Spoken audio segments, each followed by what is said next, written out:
on the University of Virginia campus, along with recruitment flyers, as noted by Charlottesville racial justice anti-racism activists. Some of these same groups have also been active in Washington, D.C., Idaho, California, and more. The truth is that the loss my family has suffered is part of a bigger story. According to data from the ADL in 2021, anti-Semitic incidents reached an all-time high. And across the country, hate crimes are on the rise. And while my daughter's death received so much national and international attention, all too often these hateful attacks are committed against people of color with unacceptably little public attention. And that's why this summit is so important. We're here to share our experiences and our strategies to combat hate. But it must continue beyond today. Governments, corporations, communities, and organizations must continue to move forward in ways that pull us all together. We must shine the light of truth, justice, and equity on this issue and reject those who want us to live in fear of our fellow man. For as long as hate thrives, more parents will be inducted into that club. I want to thank the Arab American Institute, the Lawyers Committee, the Leadership Conference, and Southern Poverty Law Center who supported me and my family through this. And I want to thank the Anti-Defamation League, the National Urban League, Asian Americans Advancing Justice, LULAC, and the National Action Network for calling this summit. And I want to thank each and every one of you for taking the time to join the summit today, because you are proving that together we can come together to conquer hate. Finally, I would like to thank the man who has kept his promise to me to honor my daughter and the memory of so many to bring about change, President Joseph Biden.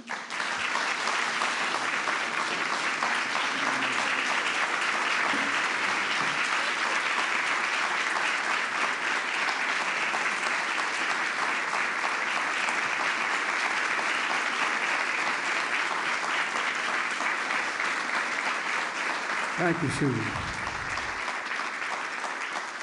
Thank you. Please be seated. Thank you for that introduction. And many of you have lost parts of your heart and soul yourselves, and you know that although moments like this, where we are working like the devil to see to it other people don't go through the same thing, as Susan knows, it just brings back everything. It's hard to stand up here and recall exactly what happened without it all flooding back as if it was happening again. So Susan, thank you not only for your words, but for your courage. I really mean it. Thank you, thank you, thank you.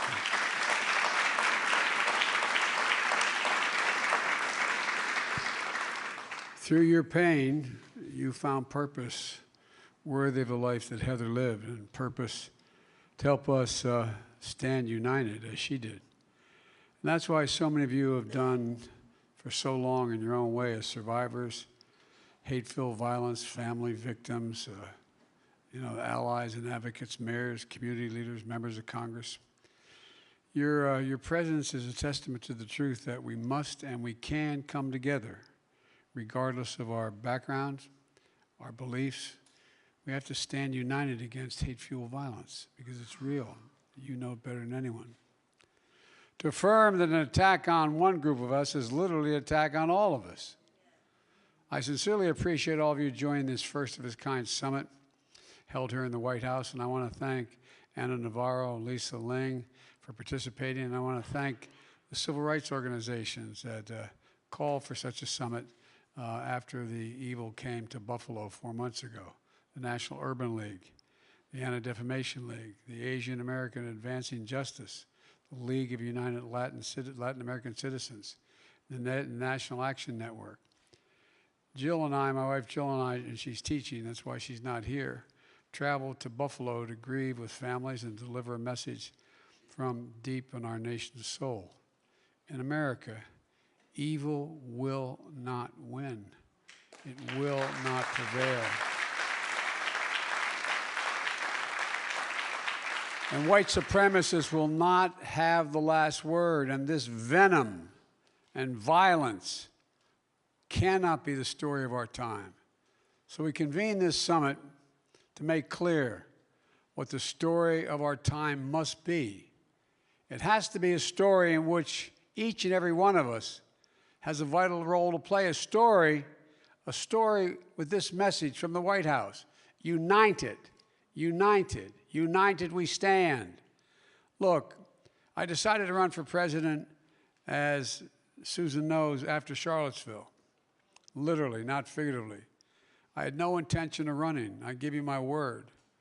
I was teaching, and I thought that was the best thing for me to do, as Chris knows, my colleague from Delaware. But Charlottesville changed everything, because I believed our story is to unite as people as one nation and one America. When those folks came out of that field carrying torches, the United States of America, carrying torches, chanting the same anti-Semitic bile that was chanted in Germany in the early 30s, accompanied by white supremacists holding Nazi flags. And I thought to myself, my God, this is the United States of America, Senator. How could it happen? No, I really mean it. As my friends in the movement, civil rights movement know, I got involved in politics because of civil rights as a kid. But the idea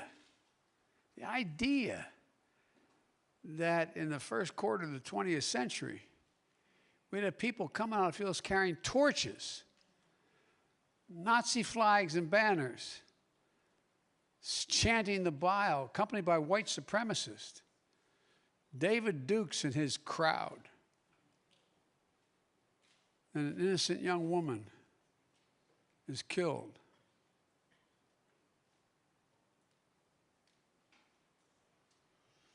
When the last guy was asked, what did he think? He said he thought there were some fine people on both sides. Look, folks, there are core values that should bring us together as Americans.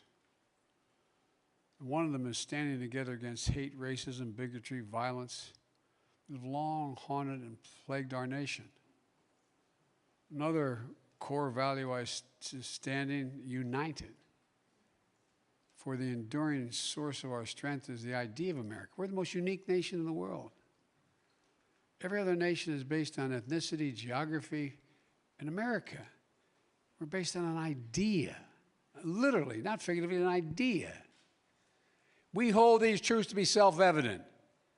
All women and men are created equal, endowed by their Creator, etc. We've never lived up to that, but we never before walked away from it.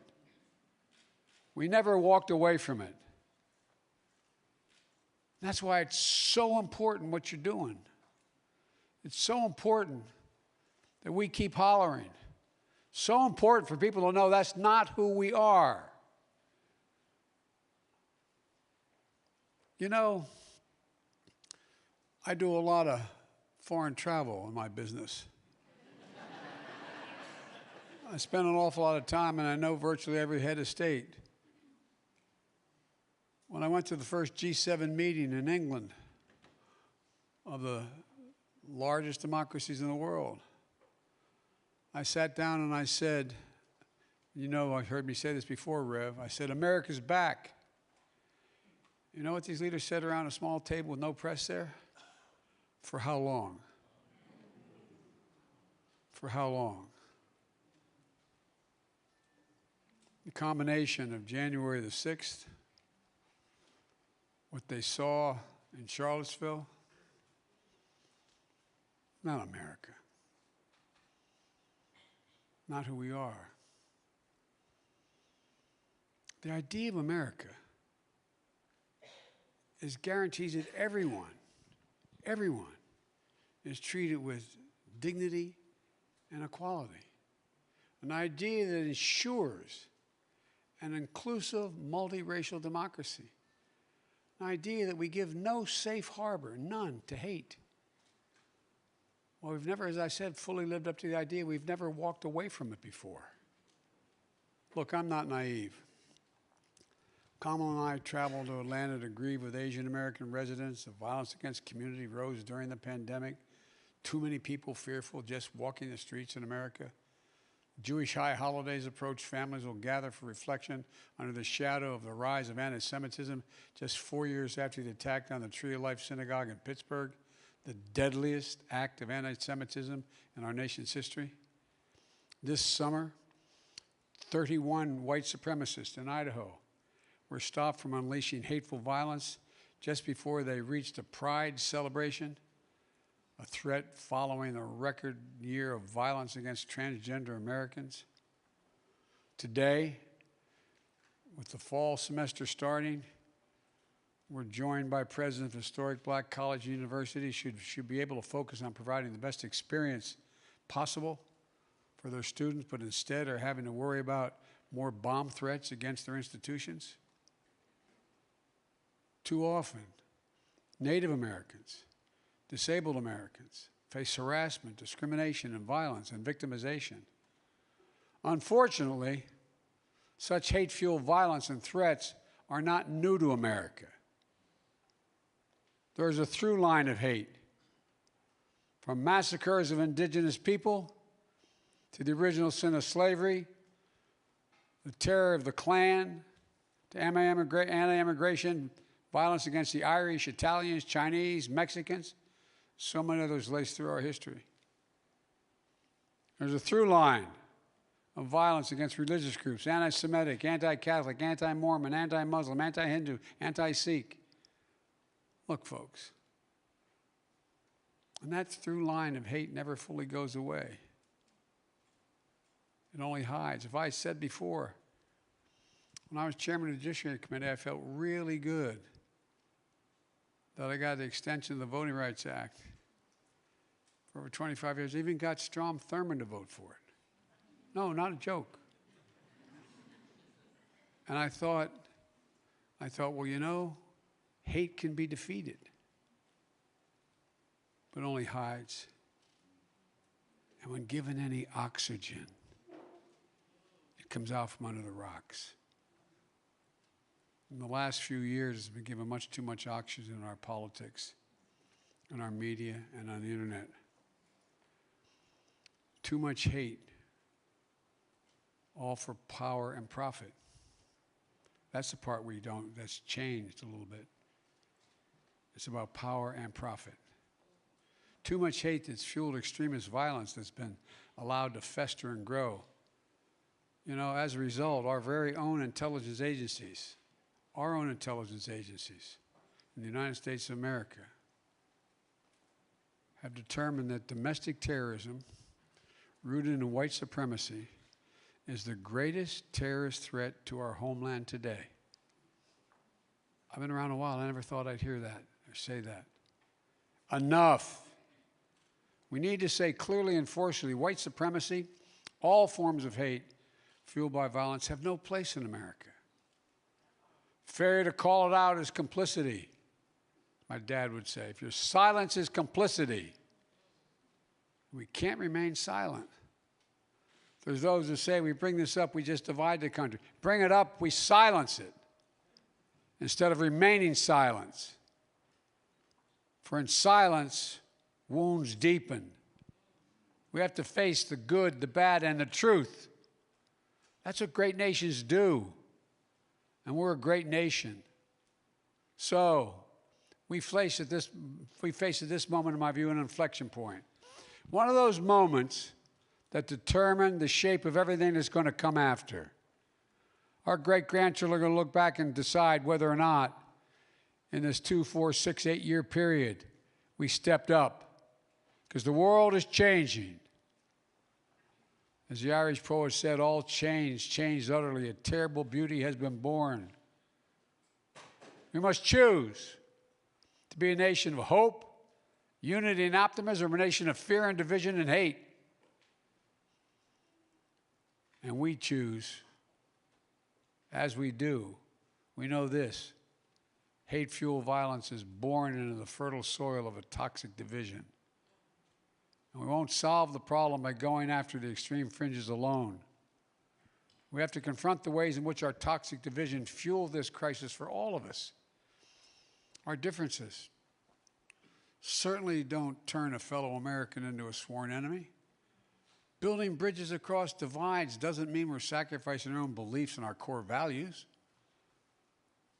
To be a nation of hope and unity and optimism, we have to recognize that we're not helpless in the face of hate and fuel violence. We're far more united than we're divided, but we have to focus on it. In fact, the vast majority of Americans are overwhelmingly united against such violence.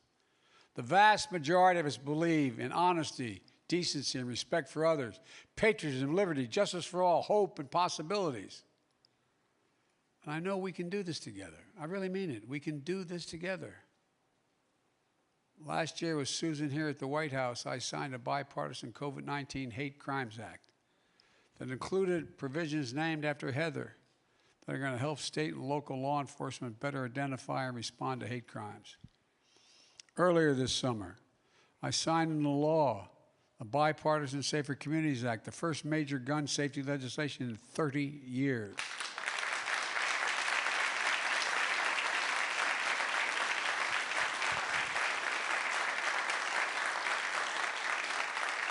It will help keep weapons out of the hands of people who engage in hate and rage and make them dangerous to themselves and others. And I'm going to say it again. I am not going to stop till we ban assault weapons. We have to ban assault weapons. I mean it. We did it once before. And when we did, mass crimes plummeted. My first day in office, I directed my national security and homeland security team to develop a first-ever national strategy for countering domestic terrorism. The goal is to improve and enhance our understanding of this growing threat within our country, prevent people from being mobilized to violence, to counter the relentless exploitation of the internet to recruit and mobilize domestic terrorism. And there's more we have to do together for the whole of government approach and a whole of nation approach. That's why today we're launching a new White House initiative on hate-motivated violence. We're going to use every federal resource available to help communities counter hate-fueled violence, build resilience, and foster greater national unity. For example, trainings on identifying, reporting, and combating hate-fueled violence for local law enforcement agencies, workplaces, and houses of worship. Partnerships with schools that help them address bullying and harassment. I'm calling for a new era of national service through organizations like AmeriCorps to foster stronger communities and bridge divides in our society. And I'm calling on Congress to do its part. Raise the living allowance for national service positions to the equivalent of $15 an hour.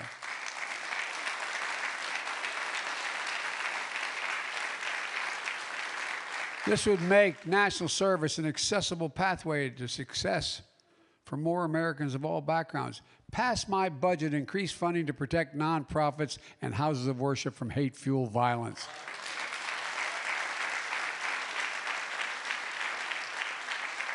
And hold social media platforms accountable for spreading hate and fuel violence.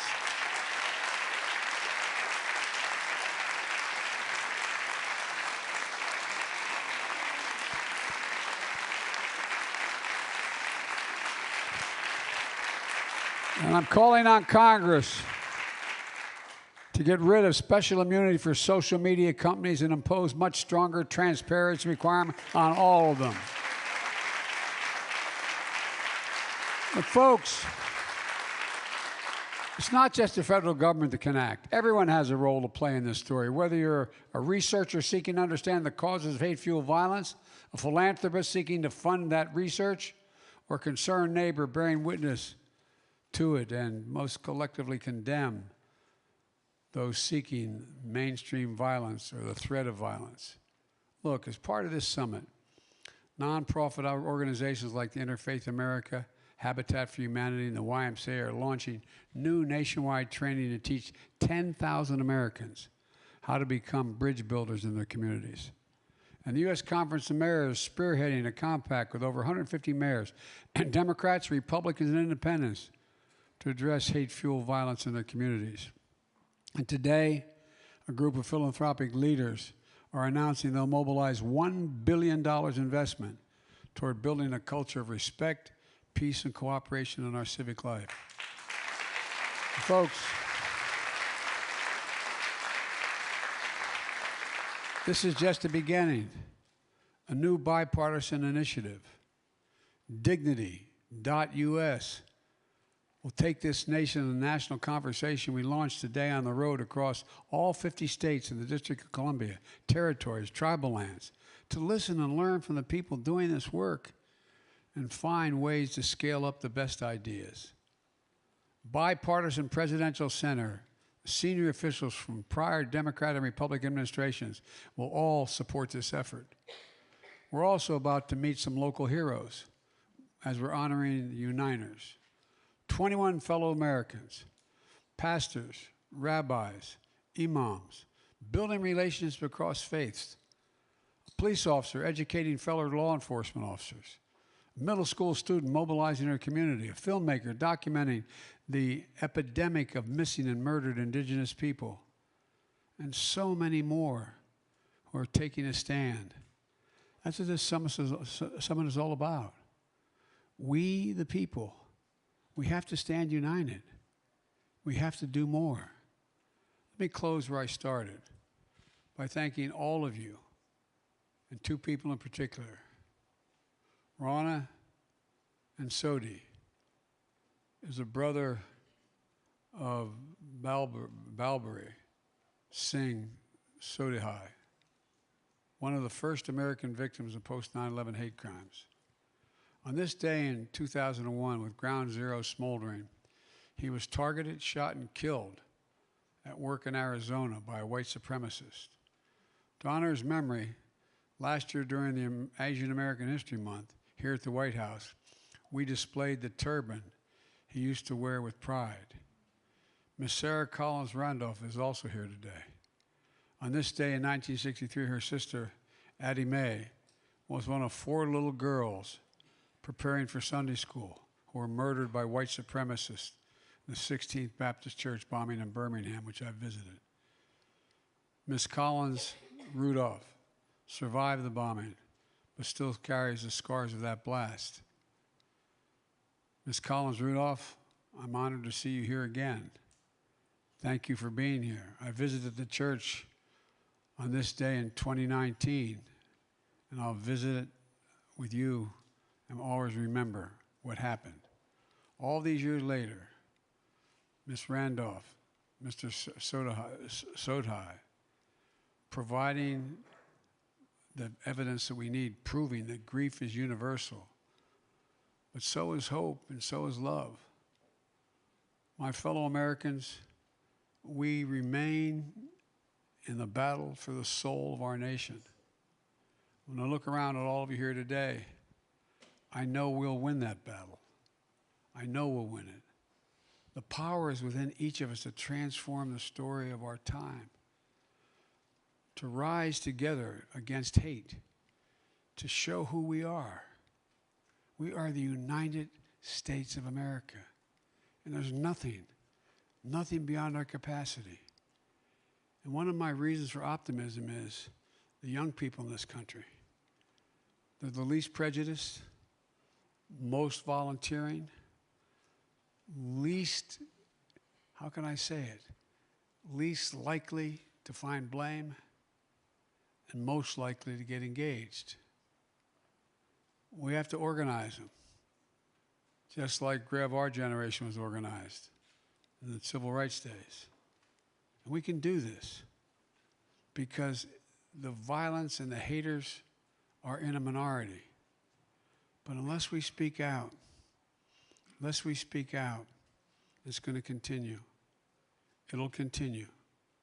And folks, we cannot be intimidated by those who are talking about this as somehow we're a bunch of wacko liberals who are engaged in this new. I mean, think about how it's characterized. We have to stand up, and I'm confident we will. Thank you all for being here, and Susan, thank you for organizing this.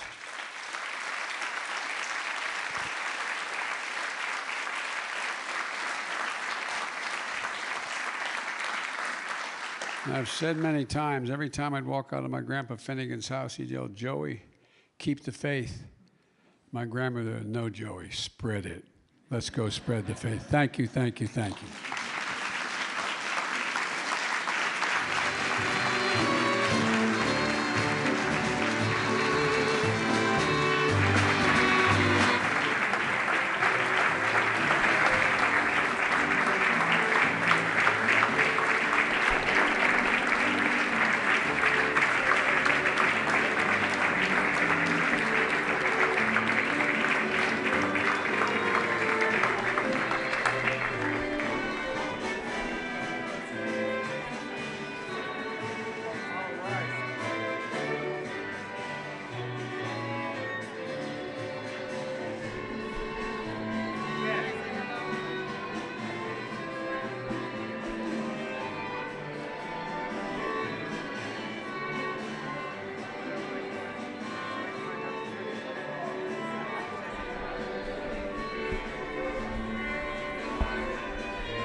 So you can all sit down.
situation at the border under control. Thanks so much. Thank you. Thank you.